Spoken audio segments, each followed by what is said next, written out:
ሚጣይ ምን ይደረግልሽ ለአባትሽ? እስኪ ንገሪኝ። ይታከም? የኢትዮጵያ ሕዝብ ያሳክምልሽ? ይሄኔ ቆንጆ ያሳክምልሻል። እሺ መጀመሪያ ስምን አስተዋውቂ። እሺ እኔ ኢሳያስ እባላለሁ።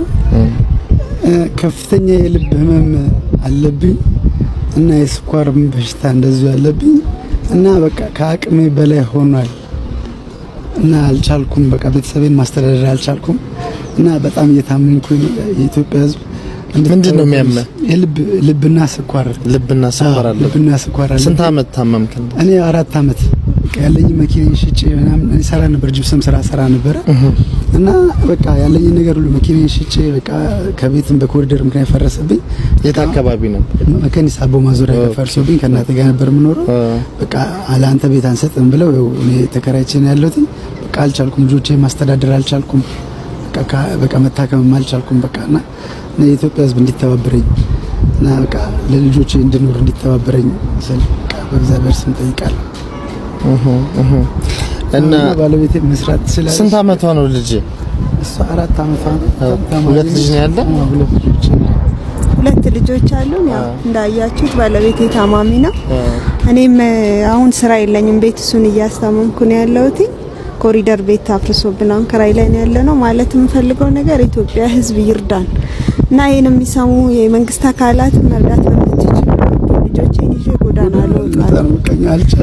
አልቻልኩም። በቃ የምትችሉ ሰዎች አግዙ ማለት ነው። በቃ እኔ አልቻልኩም፣ ምንም አልቻልኩም። በቃ በእግዚአብሔር ስም በቃ እርዱኝ ነው የምለው። አሁን ክራይ ለልጆቼ መኖር አቃተኝ።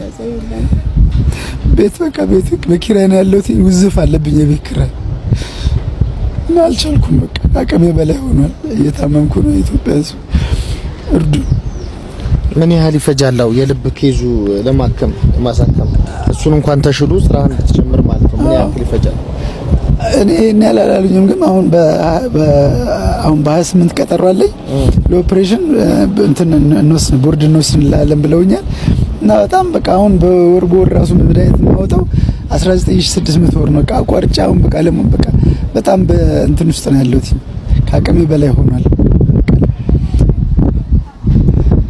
እንግዲህ እባካችሁ ይሄን ቪዲዮ የምትመለከቱ በጠቅላላ ቢያንስ ከህመሙ አገግሞ ልጆቹን እንዲያስተዳድር በሕክምናው እንርዳው ሁላችንም። ይሄኛው ነገ በቤታችን አለመምጣቱ ምንም እርግጠኛ አይደለንም። አካውንት ነምበር አላችሁ? አዎ 1000 10000 1000 24 77 41 16 ማን ነው ስሙ? ኢሳያስ ወርቁ። ስልክ ቁጥር አላችሁ? አዎ 09 12 65 86 እኔ መነሻ ነገር ባገኝ ስራ ሰርቼ ልጆቼ ማስተዳደር እችላለሁኝ እና ታውቃላችሁ በየክፍለ ከተማ ሜትም እየዞር ነው። ከቻላችሁ ባካችሁ መፍትሄ ስጡ።